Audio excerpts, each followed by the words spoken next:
Well, hello. Welcome, everyone. My name is Christopher Luard, and I'll be offering a meditation practice today called Taking in the Good.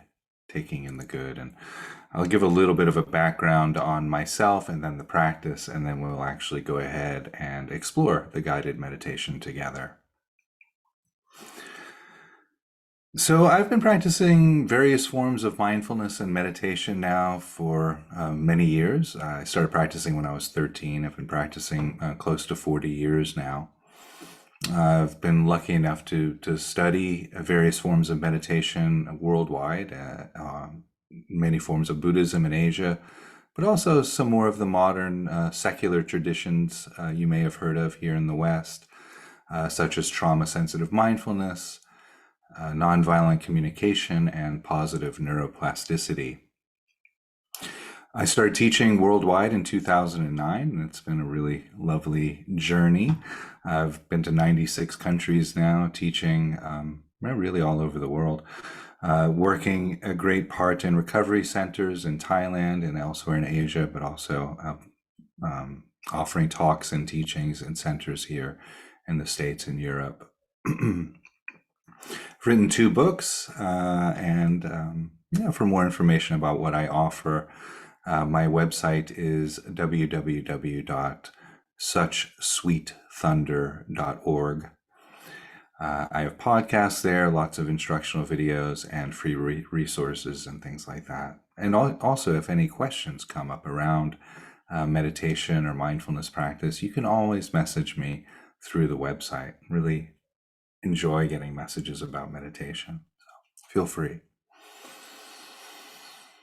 So today's practice, Taking in the Good, is a guided meditation. And as I offer guidance through this particular practice, I want to mention here that everything that I offer as a prompt is offered in the spirit of invitation. In the spirit of invitation. So if I offer a prompt, say, inviting us to bring our awareness to our feet or our hands or the shoulders, we'll be connecting to the body in this way. And maybe that doesn't feel good for you to bring awareness. Maybe there's tension or stress in the shoulders or some tightness elsewhere in the body, and bringing awareness to that area of the body can feel activating. Feel free to shift your awareness elsewhere if we come to a part of the meditation or a prompt that is particularly triggering. Feel free to guide your awareness somewhere that's more easeful in your body, and then rejoin the practice, rejoin the guiding when it feels safe to do so. So I really want to empower you to allow the practice to be as comfortable and as inviting as possible with that. So we open the practice by connecting to the present moment. And so I will be inviting us to connect to various aspects of this experience of the present moment. I generally like to start with the experience of sound. And so I'll invite us to listen to the present moment, just as intently as possible, listening to the birds, listening to perhaps there's a conversation nearby, or the neighbor's music is playing, or a dog barking, whatever it is. And I actually find this really helpful in mindfulness and meditation practice because very often there's this preconceived notion that when we start to meditate, everything should be very quiet. But it very rarely works out that way. Particularly if we live in a city and things like that, there's very often noise. And so with a practice that invites us to anchor our awareness into the present moment through sound, we are right away practicing using sounds to our benefit rather than, rather than trying to push away the sounds and getting agitated about sound. So we can use the sounds for support in the practice. So we'll explore some of that at the beginning of the meditation, and then I will invite us to bring awareness through the body, doing what's known as a body scanning type of meditation. And so I'll invite us to briefly connect to various parts of the body with our awareness. And as we go through the body with our awareness, inviting the body to relax and rest, letting any tension or stress that might be held in the body release. And again, this move of relaxing the body or relaxing the muscles, letting the tension go, is an invitation. And so very often when people do a practice like that, they'll notice some parts of the body are just very tense and they don't want to relax. And that's fine, right? We can't force relaxation, right? We can just offer a kind invitation to the muscles to rest. But if the tension wants to stay, just observe that. Just say, oh, okay, yeah, the shoulders are pretty tense today, and keep going with the practice like that. So it's not wrong, or it's not that a mistake has happened, but we're just observing the body as it exists today in this present moment.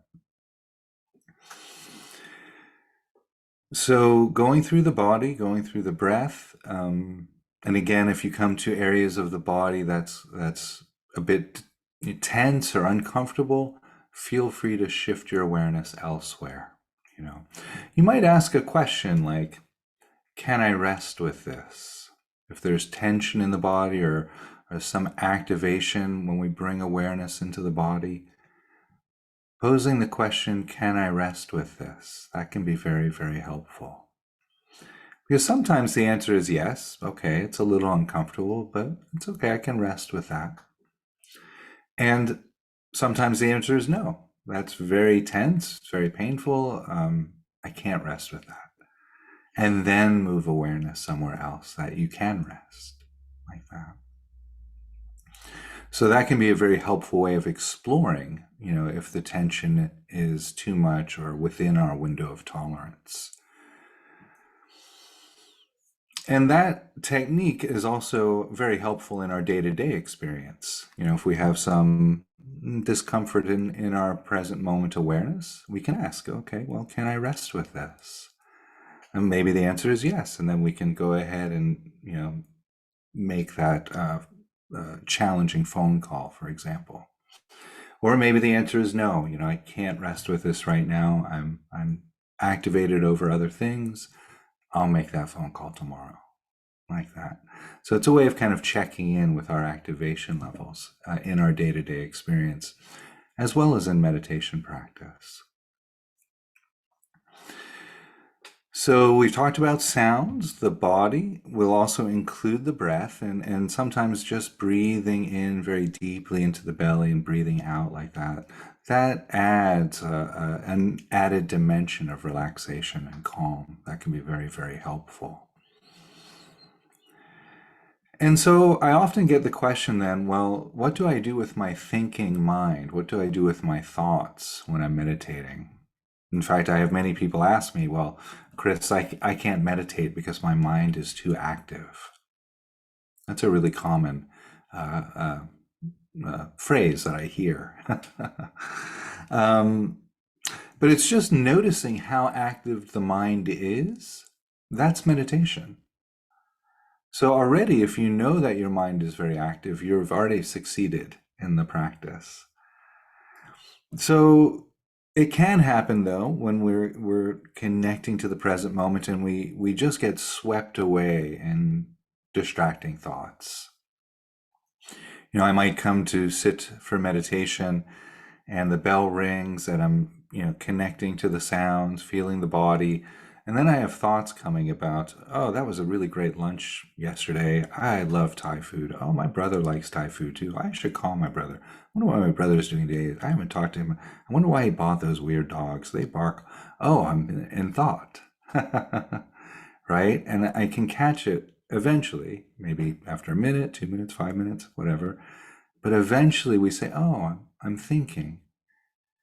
And just to label the thoughts, thinking, thinking, thinking, 2 or 3 times is usually enough. You'll notice the thought tends to dissolve at that point. And then you can gently, really smilingly, return back to the sounds, the body, and the breath. And this is the process of meditation. This is mindfulness, where we recognize we're distracted by thoughts, we note the thoughts, and we return back to the present moment. And then maybe 2 seconds, 5 seconds, 10 seconds, 2 minutes later, however long, eventually another thought will come up and perhaps take us away again. And that's normal. And we just say thinking, thinking, noting what's happening in the present moment with that label, and then returning back to the body, the breath, the sounds. And the reason why I'm offering this as a part of a pointer here before we do the practice is many people get discouraged by the amount of thoughts that we have during meditation.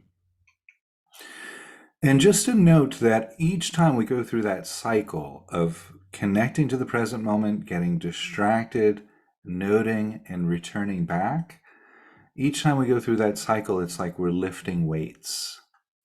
We're strengthening our muscle of awareness and attention each time we get distracted and return. So rather than getting discouraged or disheartened by the amount of thoughts we have during meditation, it's perhaps more helpful to think of that process as an exercise or a workout. You know, we wouldn't get discouraged if we went to the gym and we saw a lot of weights on the floor or on the bench, right? I can't work out here. There's too many weights, right? Well, it's similar to our meditation practice, right? If we can reframe the amount of thoughts we have as a good workout, I think that can be really helpful, really positive. And finally, I want to talk a little bit about taking in the good practice before we do it. So we'll connect to the breath, the body, and the sounds, the present moment. And then I will invite us to visualize, imagine, remember some positive experience, some recent experience where you had some really positive, good feelings. This might have been a recent experience, or it could be a long time ago. It doesn't really matter how often the past it was, but some experience where we felt connected to a friend, perhaps. Or for me, I have a very strong connection with my cat. So I like to use her for this type of practice, and just feeling that heart warmth from that connection. Or you could use, perhaps you took a trip and went to the beach or to the mountains, went hiking, and something that you felt a positive experience or a positive emotion around that experience. Maybe holding a flower or a kitten or a puppy, looking at a rainbow. And we'll be invited to feel the positive feelings from that experience in the body, the somatic experience of it. And that's one of the reasons why we start the practice with connecting to the sounds and the body, as we come back to the body again and we inquire, okay, what does this positive emotion feel like in the body? And we'll explore that for a little while. And that's the process of having the good experience. So feeling the positive experience in the body, and then we enrich it. We sort of exaggerate the positive feeling, spreading it through the body, inviting the warmth of perhaps generosity or kindness to really flow through the body. And then we exaggerate, amplify it larger and larger like that, so that it becomes very abundant in our awareness. So the steps of taking in the good are to have the experience by recalling it in our memory banks, to enrich the experience by spreading it through the body, and then amplify the experience by exaggerating it and making it larger and larger. So why would we do this? Well, there's lots of neurological studies out now that show the benefits of this type of practice. And The practice itself was created by a neuropsychologist named Dr. Rick Hansen, and it's specifically designed to counterbalance the human negativity bias. So, as human beings, as we evolved over the past 250,000 years, we developed a tendency to hyper focus on what's threatening in our experience, what's dangerous, what's uh, triggering or activating. We tend to focus a great deal on those experiences at the expense of missing the good experiences in our life, missing the positive experiences in our life. And you think about how much that makes sense evolutionarily speaking, right? I mean, the cave person who was able to be very relaxed and meditative sitting by the campfire 200,000 years ago was probably the cave person who got eaten by the lion, right? Those were the people who didn't get their genes into the next generation. But the 200,000 years ago, the people who were hyper vigilant and really diligent about getting rid of any kind of threat or danger, those were the cave people who passed their genes on to us. And so we've inherited what's known as a negativity bias, a human negativity bias. So with a practice like this, we're actually retraining our nervous system to become more sensitized to the beneficial aspects of our life, to the joyful, pleasant, and kind experiences that we may encounter, so that those don't just pass us by, but they become an available resource for our resilience and strength. So it's a very powerful practice. Um, yeah, and thank you for being here. Thank you for joining me for it. I think that's all I have to say for the introduction. We will meditate for roughly 20 minutes. Um, if any questions or comments do come up around the practice, please always feel free to email me or message me through my website. The website is www.suchsweetthunder.org. And so in a few moments' time, I'll ring the bell, and then I'll be doing mostly guiding for about 20 minutes, and then there will be 3 bells to end the practice. And this meditation can be done with your eyes open or closed, however you're comfortable. Very often people find meditation and mindfulness easier to be done with the eyes closed. But if you're more comfortable with your eyes open, that's fine. I would then invite you to just allow the eyes to relax and rest, the gaze to soften. And you can meditate really in any posture, at least the way I offer meditation. It can be done rather seated in a chair, on a couch, reclining, lying down, or standing up, or seated in the traditional posture on the floor. And so in a few moments' time, then I'll ring the bell and I'll guide us in.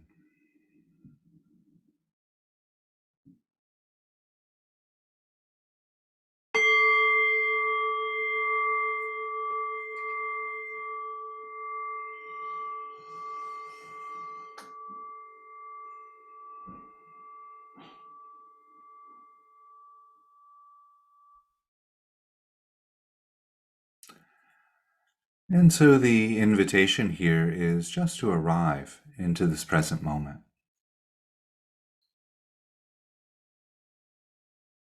And there are many ways of arriving and connecting to the present moment. And for this practice, perhaps starting with the experience of sound.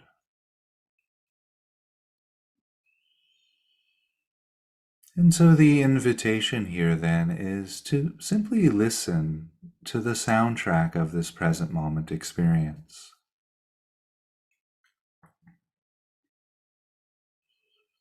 You might notice quiet, subtle sounds, or there might be loud, obvious sounds. The sound of my voice, Perhaps noticing sounds generated by nature, a dog barking nearby, or perhaps a conversation unfolding in the distance. There might be crickets chirping or rain falling.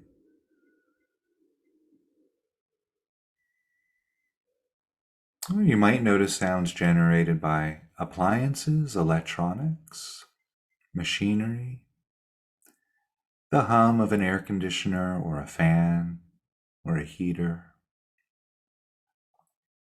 the occasional car or motorbike or truck passing by, or airplane flying overhead.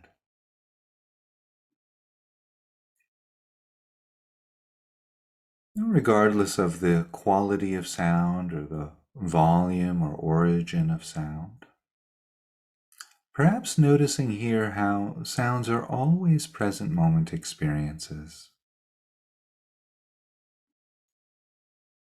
And so, if we should find we get distracted by thoughts, we can always return back to the present moment through the experience of sound.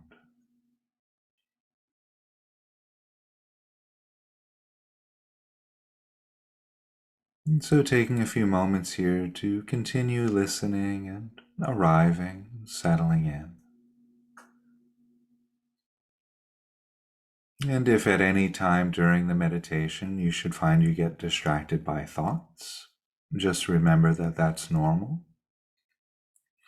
Smilingly recognizing the thoughts, perhaps noting them thinking, and then gently returning back to the present moment.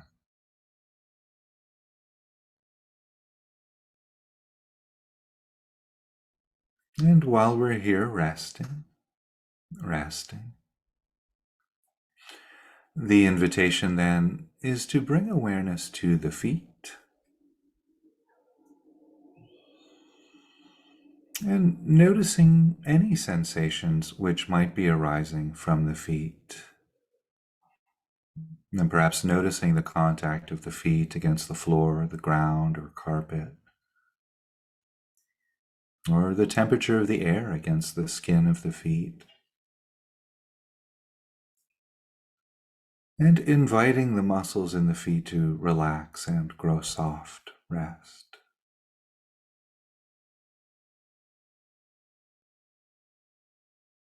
And then, in the next breath or two, if it feels good to do so, the invitation is to bring awareness to the lower legs, from the ankles to the knees,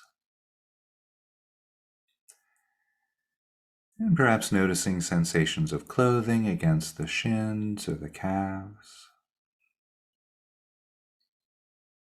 and inviting the muscles in the lower legs to unwind and relax.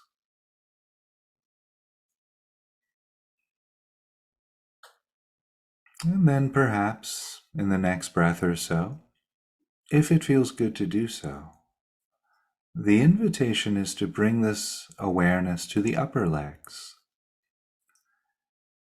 from the knees to the hips, quadriceps, and thighs. Perhaps noticing sensations of clothing against the legs, and inviting the muscles in the legs to relax and unwind, rest.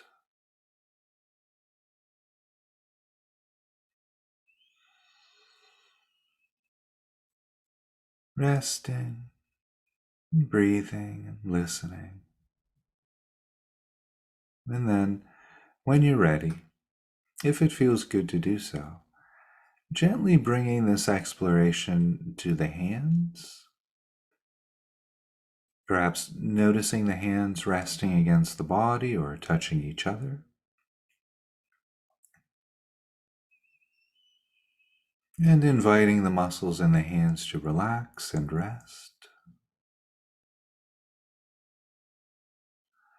We might include the arms as well into this exploration, noticing sensations from the wrists to the elbows, and the elbows to the shoulders,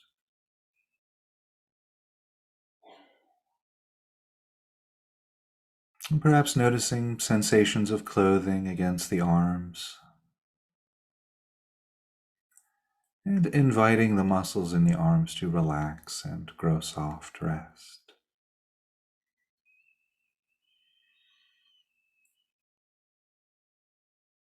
And then, in the next breath or two, if it feels good to do so, the invitation here is to bring this awareness to the lower torso,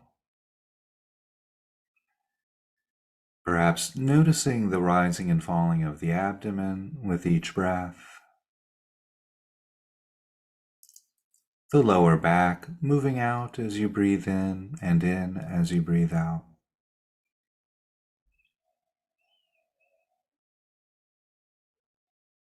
It's quite common for the human body to contain tension or stress in the abdomen and the lower back.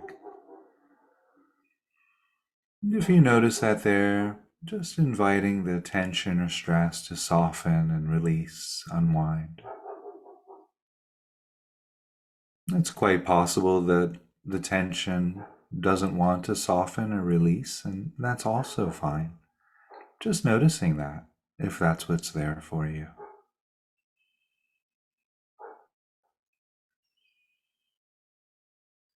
And then in the next breath or two, if it feels good to do so, bringing this exploration to the upper torso. And perhaps noticing the expanding and contracting of the rib cage as you breathe in and breathe out.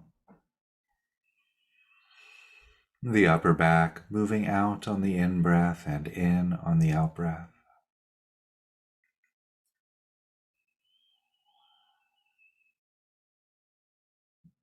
Inviting any obvious tension or stress that might be held around the upper torso to soften,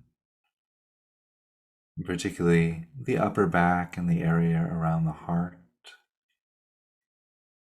Just noticing if there's any tension there, and relaxing, resting.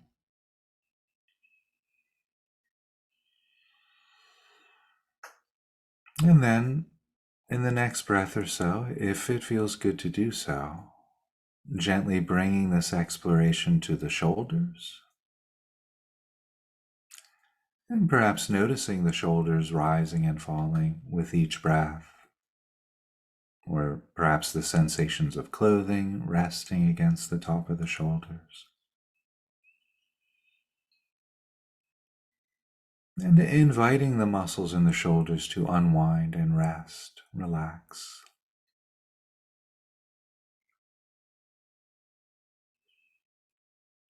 And then, if it feels good to do so, gently bringing this exploration to the neck, the back of the neck, the sides of the neck, inviting the muscles in the neck to rest and relax.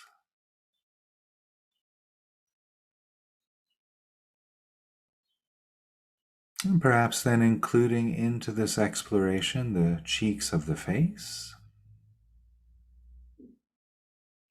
noticing any obvious tension or stress that might be held in the face. Perhaps unhooking the jaw, if that's helpful, and moving the jaw to relax the muscles of the jaw.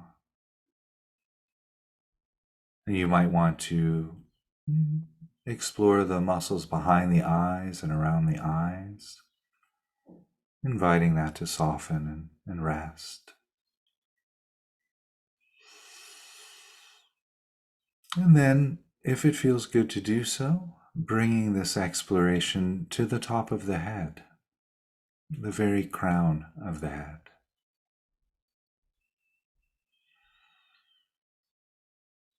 Resting, breathing, feeling.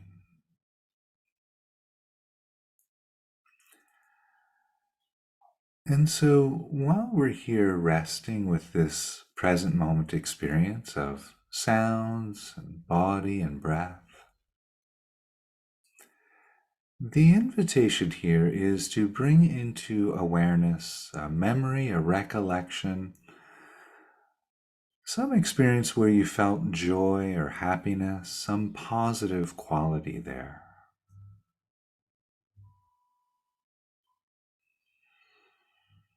This could be something quite close at hand. You might feel joy, your favorite cup of coffee in the morning. Or you might feel a positive feeling around the safety of the four walls around you, if that's true for you.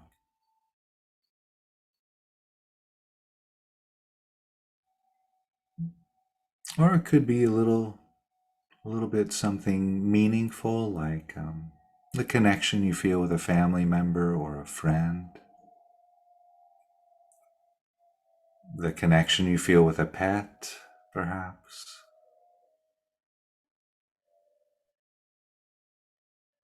Maybe a vacation that you took, perhaps the memory of sitting on a beach or hiking into the mountains. Some positive quality there, some joy or happiness.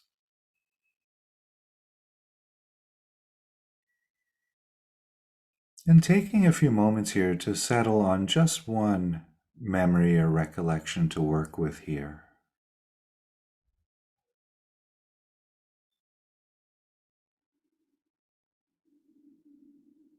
And if this memory or recollection is playing back like a video in the mind's eye, which can happen sometimes, the invitation is to freeze frame that video, that memory, to the most activating part. Where was the most connected you felt, perhaps, or the most happiness or joy? Might have been the smile on a friend's face, or the look in a pet's eye, or perhaps the falling of the leaves, whatever was there.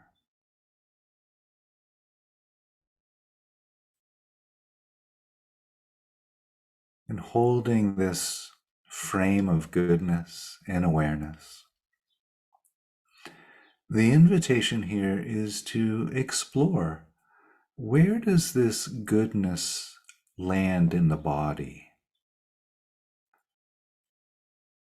Or you might inquire, well, how do I know that's a good experience? What was the message that told me, oh yeah, that was really lovely? This could feel like a kind of warmth around the heart area, or perhaps a softening around the abdomen or the shoulders. There, it might be just a kind of a feeling of openness, or a full body experience of joy. Or you might simply feel like smiling when you bring this memory into awareness. And that's good. That's a somatic marker. There's no wrong way or right way of feeling joy or happiness in the body. We're simply investigating what arises for us when we hold this joyful, happy image in the mind's eye. And having located or discovered the somatic felt experience of this joy or happiness, the invitation here is to go into the feeling of joy as if you were going into a warm tub of water, or a swimming pool, or the ocean.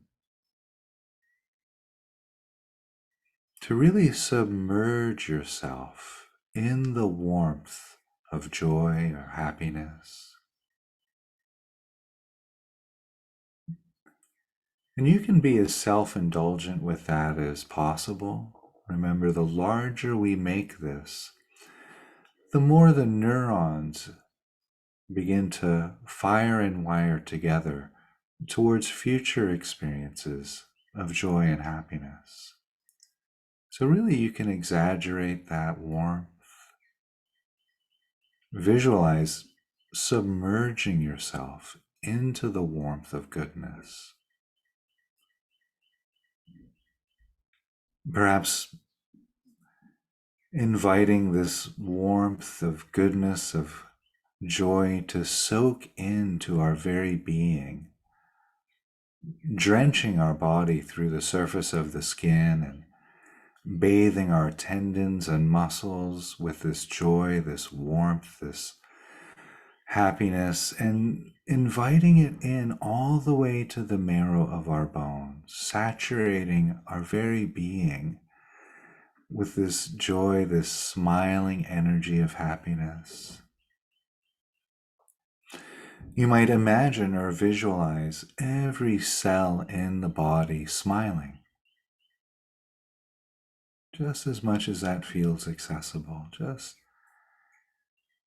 imagining every cell celebrating.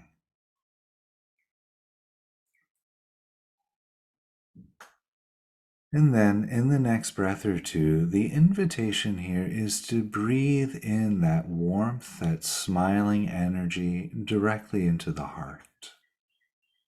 Really filling the heart chamber with this warmth, this smiling energy.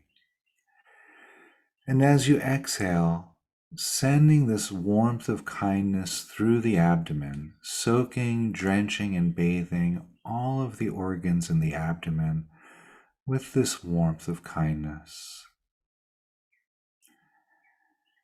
And as on the next in breath, breathing in that goodness again directly into the heart.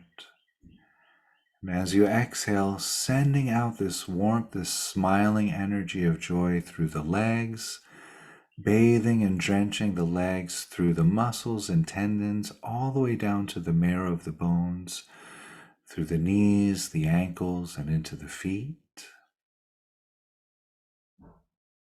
And as you inhale, breathing in this joy, this smiling energy directly into the heart.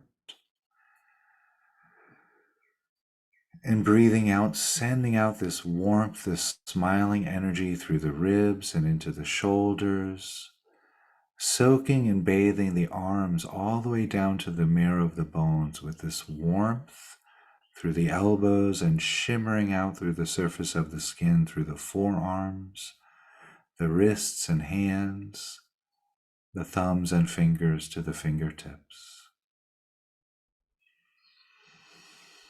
And as you inhale, breathing in this warmth, this smiling energy of joy directly into the heart. And as you exhale, breathing out, sending this joy through the neck and throat, into the chin, the face, the eyes, the nose, and the forehead, and all the way up into the top of the head. And so we'll rest here for just a few breaths.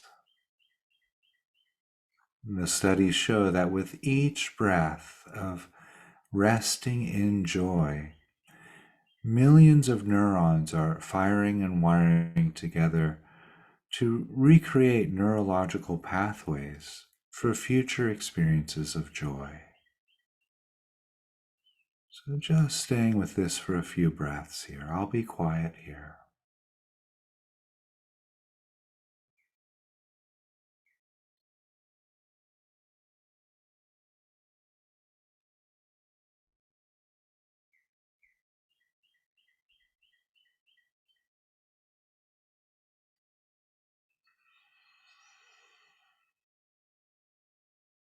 And if you get distracted by thoughts, just remember that that's normal. Smilingly recognizing the distraction, noting it thinking, and gently returning back to the present moment. And celebrating, bathing in this nourishing quality of joy and happiness.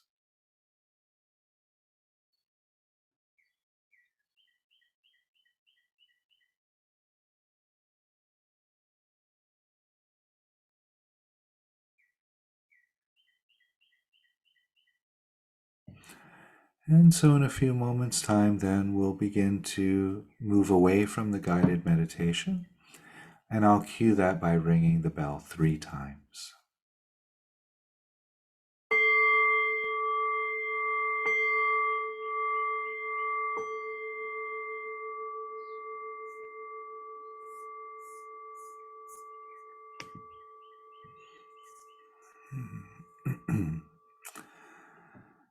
So, thank you for joining me. And if you're just coming out of the practice, if you wish to, if your eyes are closed, just gently begin to open your eyes, and you can look around. Sometimes it's helpful to just slowly scan your environment after meditation practice as a way of reorienting, taking in all the colors and the objects like that. That can really help integrate what we learned in the practice.